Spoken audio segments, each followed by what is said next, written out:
शुक्रवार व्रत कथा। एक बुढ़िया थी, उसके 7 बेटे थे।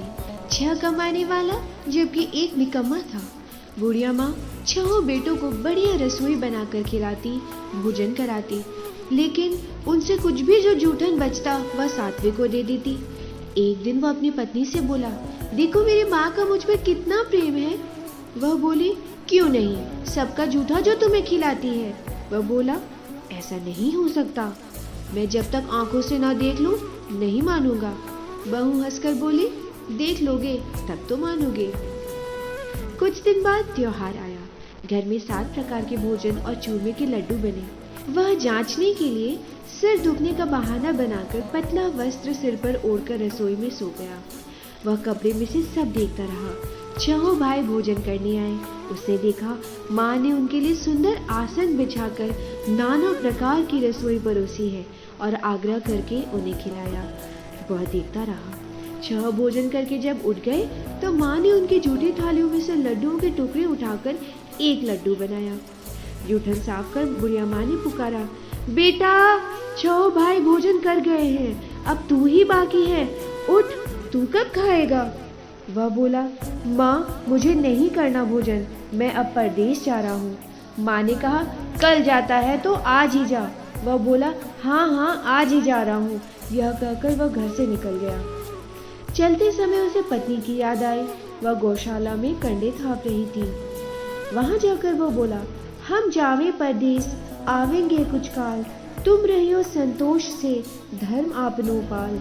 वह बोली, जाओ पिया आनंद से, हमरो सोच हटाए, राम भरोसे हम रहे, ईश्वर तुम्हें सहाय। 2 निशानी आपन, देख धरू मैं धीर, सुधीमती हमारी, बिसारियो रखियो मन गंभीर। वह बोला, मेरे पास तो कुछ नहीं है, यह अंगूठी है सो ले ले और अपनी कुछ निशानी मुझे दे दे।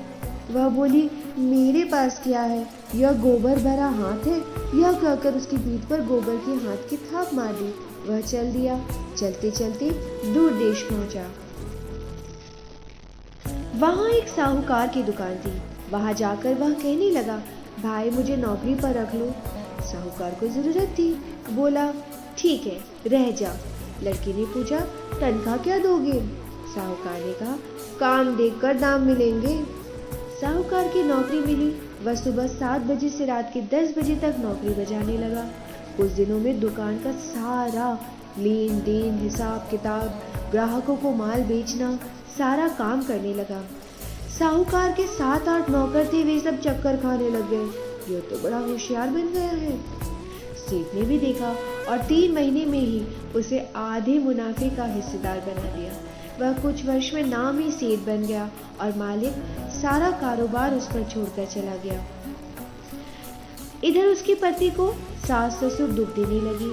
सारी गृहस्थी का काम कराकर उसे लकड़ी लेने जंगल में भेजते। इस बीच घर के आटे से जो भूसी निकलती उसकी रोटी बनाकर रख दी जाती और फूटे नारियल के खोपड़े में पानी दे दिया जाता था। एक दिन वह लकड़ी काटने जा रही थी। रास्ते में बहुत सारी स्त्रियां संतोषी माता का व्रत करती दिखाई दी। वह वहां खड़ी होकर कथा सुनने लगी और पूछा, बहनों तुम किस देवता का व्रत करती हो और उसके करने से क्या फल मिलता है। यदि तुम इस व्रत का विधान मुझे समझा दो तो मैं तुम्हारा बहुत एहसान मानूंगी। तब उनमें से एक स्त्री बोली, सुनो यह संतोषी माता का व्रत है। इसके करने से निर्धनता, दरिद्रता का नाश होता है और मन में जो भी कामना है वह संतोषी माता पूरी करती है। तब उसने उनसे व्रत की विधि पूछी। वह बोली, 1.25 आने का गुड़ लेना, इच्छा हो तो 5.25 आने का लेना या 1.25 रुपए का सहूलियत के अनुसार लेना, बिना परेशानी और श्रद्धा प्रेम के साथ जितना बन पड़े सवाया लेना। प्रत्येक शुक्रवार को निराहार रहकर कथा सुनना, इसके बीच क्रम नहीं टूटे, लगातार नियम पालन करना। सुनने वाला कोई न मिले तो घी का दीपक जलाकर उसके आगे जल का पात्र सामने रखकर कथा कहना। जब तक कार्य सिद्ध न हो नियम का पालन करना और कार्य सिद्ध हो जाने पर व्रत का उद्यापन करना। 3 मास में माता फल पूरा करती है। यदि किसी के ग्रह खोटे हो तो भी माता वर्ष भर में कार्य सिद्ध कर देती है। फल सिद्ध होने पर उद्यापन करना चाहिए, बीच में नहीं। उद्यापन में 2.5 सेर आटे का खाजा तथा इसी परिमाण से खीर तथा चने का साग करना। 8 लड़कों को भोजन कराना। जहाँ तक मिले देवर जेठ भाई बंधु के हों, और न मिले तो रिश्तेदारों और पास पड़ोसियों को बुलाना, उन्हें भोजन कराना, यथाशक्ति दक्षिणा दे माता का नियम पूरा करना। उस दिन घर में खटाई न खाना। यह सुन बुढ़िया के लड़के की बहू चल दी। रास्ते में लकड़ी के बोझ को बेचकर और उन पैसों से गुड़ चना लेकर माता के व्रत की तैयारी करके आगे चलने लगी। सामने उसे एक मंदिर दिखा। वह पूछने लगी, यह किसका मंदिर है? सब कहने लगी, संतोषी माता का मंदिर है। यह सुनकर माता के मंदिर में जाकर उनके चरणों में लौटने लगी। दीन हो विनती करने लगी, माँ, मैं निपट अज्ञानी हूँ, व्रत के नियम नहीं जानती, मैं दुखी हूँ।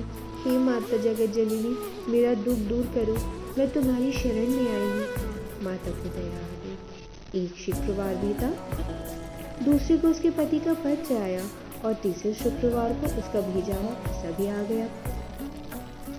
यह देख जेठ जेठानी मुंह सिकोड़ने लगे। लड़के ताने देने लगे, काकी के पास तो पत्र आने लगे हैं, रुपये आने लगे हैं, अब तो काकी की खातिर बढ़ेगी। बेचारी सरलता से कहती, भैया कागज आवे रुपया आवे सबके लिए अच्छा है। यह कहकर आंखों में आंसू भरकर संतोषी माता के मंदिर में आ मातेश्वरी के चरणों में गिरकर रोने लगी। माँ, मैंने तुमसे पैसा कब मांगा है? मुझे पैसे से क्या काम? मुझे तो अपने सुहाग से काम है, मैं तो अपने स्वामी का दर्शन मांगती हूँ। तब माता ने प्रसन्न होकर कहा, जा बेटी, तेरा स्वामी आया। यह सुनकर खुशी से बावली होकर घर में जाकर काम करने लगी। अब संतोषी माता ने विचार किया, इस भोली पुत्री को मैंने कह तो दिया है कि तेरा पति आएगा, लेकिन कैसे? वह तो इसे स्वप्न में भी याद नहीं करता। उसे याद दिलाने के लिए मुझे ही जाना पड़ेगा। इस तरह माताजी उस बुढ़िया के बेटे के पास जा स्वप्न में प्रकट होकर कहने लगी, साहूकार के बेटे, सो रहा है या जाग रहा है? वह कहने लगा, माता, सोता भी नहीं हूँ, जागता भी नहीं हूँ, कहो क्या है आज्ञा माँ। माँ कहने लगी, तेरे घर बार कुछ है कि नहीं? वह बोला, मेरे पास सब कुछ है माँ। माँ, बाप, बहू, क्या कमी है? माँ बोली, भोले पुत्र, तेरी बहू घोर कष्ट उठा रही है, तेरे माँ बाप उसे परेशानी दे रहे हैं, वह तेरे लिए तरस रही है, तो उसकी सुध ले। वो बोला, हाँ माता जी, यह तो मालूम है, परंतु जाऊँ कैसे? परदेश की बात है, लेन देन का कोई हिसाब नहीं, कोई जाने का रास्ता नहीं, कैसे चला जाऊँ? माँ कहने लगी, मेरी बात मान, सवेरे नहा धोकर संतोषी माता का नाम ले, घी का दीपक जला, दंडवत कर दुकान पर जा बैठ। देखते देखते सारा लेन देन चुक जाएगा, जमा का माल बिक जाएगा, सांझ होते होते धन का भारी ढेर लग जाएगा। बुढ़िया के लड़के ने अपने दोस्तों से ये बात कही तो वे उसकी खिल्ली उड़ाने लगे, पर तभी वहाँ एक बूढ़ा व्यक्ति बैठा था। उसने कहा, इसे करने में हर्ष ही क्या है? बूढ़े की बात मानकर वह नहा धोकर संतोषी माता को दंडवत कर घी का दीपक जलाकर दुकान पर जा बैठा। थोड़ी ही देर में देने वाले रुपए लाने लगे, लेने वाले हिसाब लेने लगे। कोठे में भरे सामान के खरीदार नकद दाम से सौदा करने लगे। शाम तक धन का भारी ढेर लग गया। मन में माता का नाम ले चमत्कार देख प्रसन्न होकर वह घर जाने के लिए गहने, कपड़े आदि खरीदने लगा। यहाँ काम से निपटकर तुरंत घर के लिए रवाना हुआ। उधर उसकी पत्नी जंगल में लकड़ी लेने जाती है। लौटते वक्त माता जी के मंदिर में विश्राम करती है। वह तो उसके प्रतिदिन रुकने का जो स्थान ठहरा। धूल उड़ती देख वह माता से पूछती है, हे माता, ये धूल कैसे उड़ रही है? माता ने कहा, हे पुत्री, तेरा पति आ रहा है। अब तू ऐसा कर, लकड़ियों के 3 बोझ बना ले। एक नदी के किनारे रख, दूसरा मेरे मंदिर पर और तीसरा अपने सिर पर। तेरे पति को लकड़ियों का गट्ठर देकर मोह पैदा होगा। वह यहाँ रुकेगा, नाश्ता पानी खाकर माँ से मिलने जाएगा।